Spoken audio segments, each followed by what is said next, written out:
ជំរាបសួរបងប្អូនទាំងអស់គ្នាមករយៈពេលហ្នឹងយើងឃើញថាមានការវាយប្រហារទៅលើប្រព័ន្ធប្រតិបត្តិការ Telegram ឃើញថាមានការវាយប្រហារតាមរយៈ file exe ច្រើនមែនទែនអញ្ចឹងថ្ងៃនេះដែរខ្ញុំចេញវីដេអូមួយចង់បង្ហាញអំពីបងប្អូនអំពីការគ្រប់គ្រងហានិភ័យបើសិនជាយើងប្រើប្រាស់កម្មវិធី Telegram ហើយតើយើងគួរតែ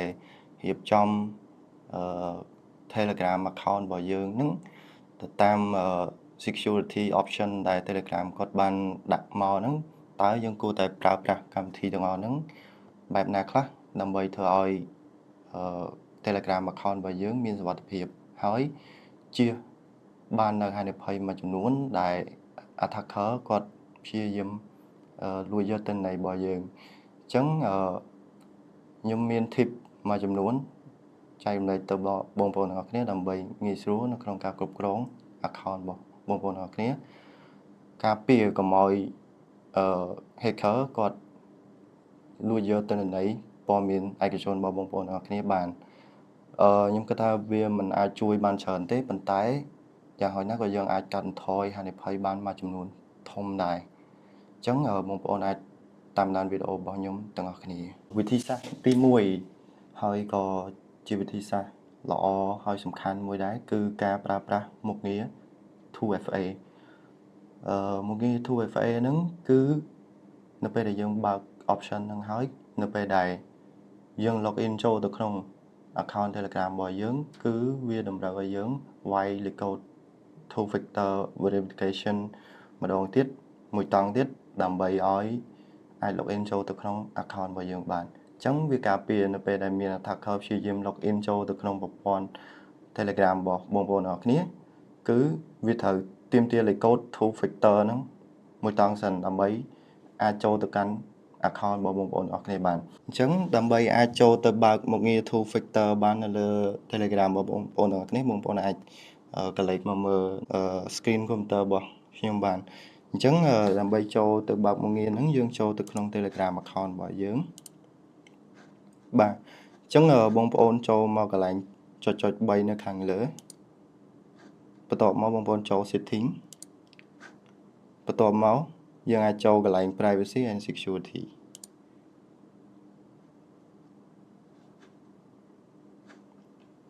អូខេអញ្ចឹងនៅពេលយើងចូលមកដល់ option privacy and security នៅខាងលើយើងមានពាក្យថា two step verification គឺ two factor ហ្នឹងឯងអញ្ចឹងបងប្អូនពេលដែលបើកចូលមកឃើញ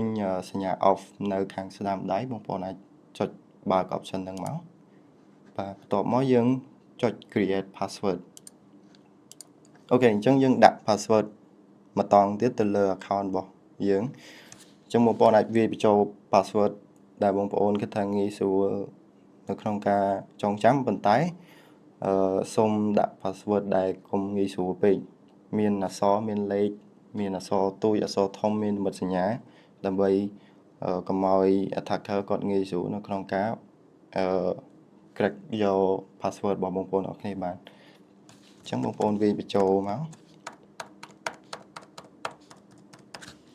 អូខេយើង re-enter new password ម្ដងទៀត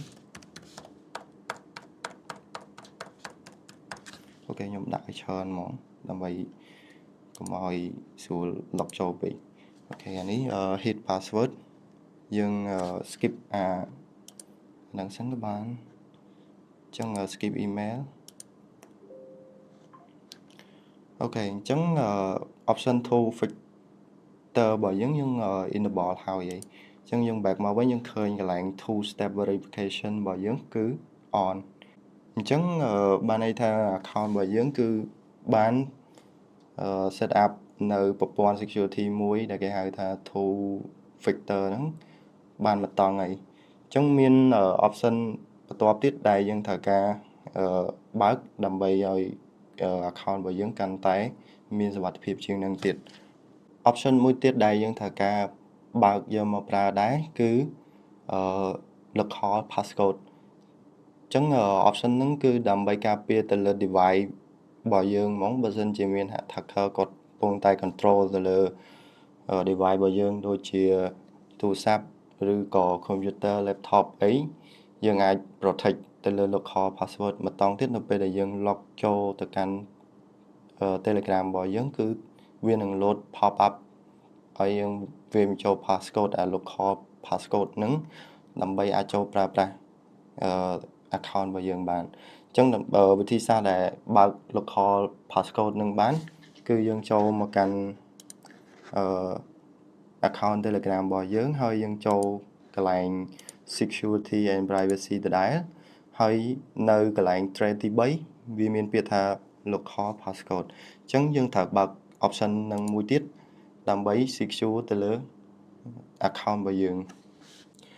អូខេអញ្ចឹងនៅពេលដែលយើងចូលមកដល់ option ហ្នឹងគឺយើងត្រូវការវាបញ្ចូល passcode របស់យើងអូខេយើងដាក់ passcode របស់យើងមួយទៀតមក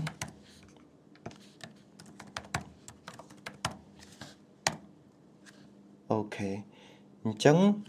option មួយនឹងដែរនៅពេលដែលយើងបើកហើយយើងមាននីតិកំណត់ time out របស់វា by default setting នឹងពីដំបូងគឺរយៈពេល1ម៉ោងនៅពេលដែលយើងអត់ active នៅលើ account របស់យើងរយៈពេល1ម៉ោងគឺវានឹងធាក់ section របស់យើងចេញពី device មួយហ្នឹងអញ្ចឹងយើងអាចកំណត់ដាក់1ម៉ោងក៏បាន5នាទីក៏បានអូខេយើង set តាមហ្នឹងមកអញ្ចឹងដូចនៅក្នុង screen របស់ខ្ញុំហ្នឹងខ្ញុំដាក់រយៈពេល5នាទីអញ្ចឹងនៅពេលដែលខ្ញុំអត់ active ទៅលើcomputer នឹងរយៈពេល5នាទីវានឹងធាក់ section របស់ខ្ញុំនឹងចេញនៅពេលខ្ញុំចង់ប្រើម្ដងទៀតលុះត្រាតែខ្ញុំចូលមកហើយខ្ញុំវាយ local passcode នឹងម្ដងទៀតទើបខ្ញុំអាចចូលប្រើបានអញ្ចឹងគឺ prevent នៅពេលដែល attacker គាត់កំពុងតែប្រើប្រាស់ទៅលើ device របស់យើងហើយនៅពេលដែលគាត់ log ចូលទៅ Telegram របស់យើងគឺ require ត្រូវតែដាក់ passcode local ហ្នឹងទើបអាចចូលបានមួយទៀតដែរគឺ prevent នៅពេលដែល computer របស់យើងទុកចោលនៅកន្លែងដែលមានមនុស្សច្រើនអញ្ចឹង Telegram របស់យើងនៅពេលដែលអ្នកផ្សេងគាត់មកប្រើប្រាស់ computer របស់យើងគាត់អាចចូលមើលបានទេព្រោះអីនៅពេលដែលដល់ timeline 5នាទីវានឹងធាក់ section ហ្នឹងចេញមកខាងក្រៅអញ្ចឹងបើសិនជាគេចង់ចូលមកមើល Telegram របស់យើងវិញលុះត្រាតែគេបញ្ចូល local passcode នឹងម្ដងទៀតទើបគាត់អាចចូលមកប្រើប្រាស់បានអញ្ចឹងគឺ option ហ្នឹងអាចជួយយើងបានច្រើនដែរនៅពេលដែលយើងទុកទូរស័ព្ទរបស់យើងនៅកន្លែងដែលមានមនុស្សច្រើនឬក៏ computer របស់យើងនៅកន្លែងដែលមានមនុស្សច្រើនយើងអាចការពារគេអាចចូលមើលទៅលើព័ត៌មានសម្ងាត់របស់យើងបានអូខេអញ្ចឹងtip ទី3ដែលយើងត្រូវធ្វើដែរគឺការលាក់លេខទូរស័ព្ទរបស់យើងទៅលើ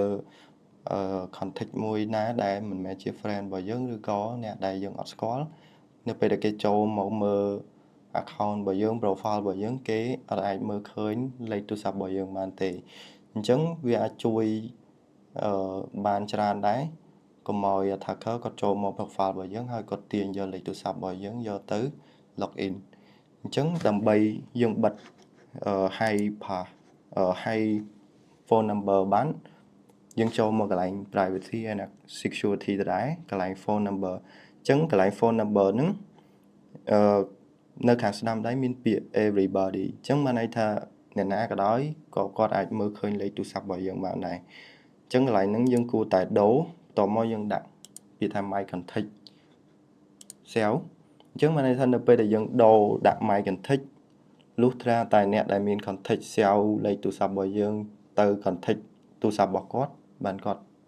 មើលឃើញលេខរបស់យើងប៉ុន្តែអ្នកផ្សេងដែលមិនមែននៅក្នុងយើង cell contact ទេគេអត់អាចមើលឃើញលេខទូរស័ព្ទរបស់យើងបានទេអញ្ចឹងកន្លែងហ្នឹងអាចជួយយើងបានមួយចំណុចតូចដែរចំណុចទី4គឺជាចំណុចសំខាន់ដែរគឺយើងត្រូវតែឧស្សាហ៍មក check មើលកន្លែង active section ដើម្បីឲ្យយើងដឹងថាតើ account របស់យើងនឹងគឺមាន device ចំនួនប្រមាណកំពុងតែ log in ហើយមាន device ណាដែលយើងស្គាល់ឬក៏មាន device ផ្សេងទៀតដែលយើងអត់ស្គាល់ទេអញ្ចឹងយើងអាចចូលមកកន្លែង active section មើលបាន អូខេអញ្ចឹងវានឹង list មើលថាតើមាន device ណាខ្លះនៅក្នុង account របស់យើងកំពុងតែ log in ជាមួយនឹង account Telegram របស់យើងដែរអញ្ចឹងដូចយើងបានឃើញអញ្ចឹងaccount របស់ខ្ញុំគឺមានចំនួន4 device កំពុងតែ log in មានទូរស័ព្ទរបស់ខ្ញុំមាន laptop មាន desktop របស់ខ្ញុំអញ្ចឹងអត់អីទេបានន័យថា account របស់ខ្ញុំហ្នឹងគឺ log in តែជាមួយនឹង device របស់ខ្ញុំទេអញ្ចឹងបើសិនជាមាន device ផ្សេងទៀតកំពុង log in បងប្អូនអាច terminate all section នេះទៅដើម្បីយើងធាក់រុញ section គាត់ចេញកុំឲ្យគាត់ log in ចូលទៅក្នុង Telegram របស់យើងទៀតអញ្ចឹង prevent នៅពេលដែលមានគេ device ផ្សេង log in ចូល account របស់យើងគាត់នឹងអាចមើលក៏ដូចជាលួចយកទិន្នន័យរបស់យើងបានអញ្ចឹងកន្លែងហ្នឹងសំខាន់ដែរបើសិនបងប្អូនឃើញថាមាន device ផ្សេងដែលយើងអត់ស្គាល់ទេហើយនៅ location ឆ្ងាយដូចនៅស្រុកក្រៅអីអាហ្នឹងសិតតែជា device របស់ hacker គាត់កំពុងតែសង្ងំ login នៅក្នុង account របស់យើងអញ្ចឹងយើងត្រូវតែ eliminate ចេញឲ្យអស់ចំណុចចុងក្រោយដែលខ្ញុំចង់ឲ្យបងប្អូនប្រុងប្រយ័ត្នដែរគឺការផ្ញើ link ណាដែលយើងអត់ស្គាល់ពីប្រភពច្បាស់លាស់ទេមាន contact របស់មនុស្សដែលយើងអត់ស្គាល់បានផ្ញើ link តំណតភ្ជាប់ណាមួយមកដែលយើងអត់ដឹងពីប្រភពច្បាស់លាស់ទេសូមបងប្អូនកុំចុចទៅលើតំណ link ទាំងអស់នោះគឺដោយសារតែការផ្ញើ link មកហ្នឹងគេនឹងភ្ជាប់ជាមួយនឹងការ attack លក្ខណៈ phishing ទៅលើ device របស់យើងអញ្ចឹងបើសិនជាបងប្អូនអត់ស្គាល់ថាតើ link ហ្នឹងសម្រាប់ធ្វើអីទេសូមបងប្អូនកុំចុច link ហ្នឹងឬក៏ត្រូវសួរទៅកាន់ម្ចាស់ Telegram មួយហ្នឹងថាតើ link ហ្នឹងគឺជា link អ្វីសម្រាប់ធ្វើអីតើខ្ញុំអាចចុចវាបានអត់អញ្ចឹងកន្លែងហ្នឹងគឺសំខាន់មែនទែនមួយទៀតបើសិនជាមាន file មកដែលយើងអត់ស្គាល់ប្រភពច្បាស់លាស់ទេដូចជាតារាងប្រាក់ខែដូចជា file បន្ទាន់ឬក៏ព័ត៌មានបន្ទាន់អ្វីដែលយើងគិតថាវាអត់ progress ទេសូមបងប្អូនកុំចុចទៅលើ file ហ្នឹងប្រេះផ្ដាស់ដើម្បីកុំឲ្យ attacker គាត់នឹង run script ឬក៏បញ្ចូលទៅលើ virus ដែលអាចលួចយកទិន្នន័យរបស់យើងឬក៏គាត់អាចប្រើជា software ដើម្បី track ទៅលើ keyboard របស់បងប្អូនទាំងអស់គ្នាឬក៏គាត់អាចតម្លាក់ជា link តំណមួយឲ្យយើងវាយបញ្ចូលលេខកូដ password account របស់យើងឬក៏លេខកង់ធនាគាររបស់យើងគឺវាហានិភ័យមែនតើអញ្ចឹងសូមបងប្អូនកុំចុចទៅលើ link ណាដែលយើងអត់ស្គាល់ពីប្រភពរបស់វាទេ file មួយណាដែលយើងអត់ស្គាល់ពីប្រភពច្បាស់លាស់សូមកុំចុចបើកមើលអូខេអញ្ចឹងចំណុចសំខាន់ទាំងអស់ហ្នឹងខ្ញុំគិតថាអាចជួយបងប្អូនទាំងអស់គ្នាបានច្រើនមិនជួយបានទាំងអស់ទេប៉ុន្តែអាចជួយឲ្យបងប្អូនអនុវត្តទៅយើងនឹងមានហានិភ័យទាបនៅក្នុងការគេលួចយកព័ត៌មានសម្ងាត់របស់យើងនៅក្នុង account Telegram អញ្ចឹងបើសិនជាបងប្អូនគិតថាវិធីសាស្ត្ររបស់ខ្ញុំដែលខ្ញុំបានបង្ហាញនៅក្នុងវីដេអូហ្នឹងគឺអាចជួយបងប្អូនបានច្រើនបងប្អូនកុំភ្លេចចុច like នៅលើវីដេអូរបស់ខ្ញុំ Subscribe ដើម្បីទទួលបានចំណេះដឹងថ្មីបន្ថែមទៀតអញ្ចឹងសូមអរគុណ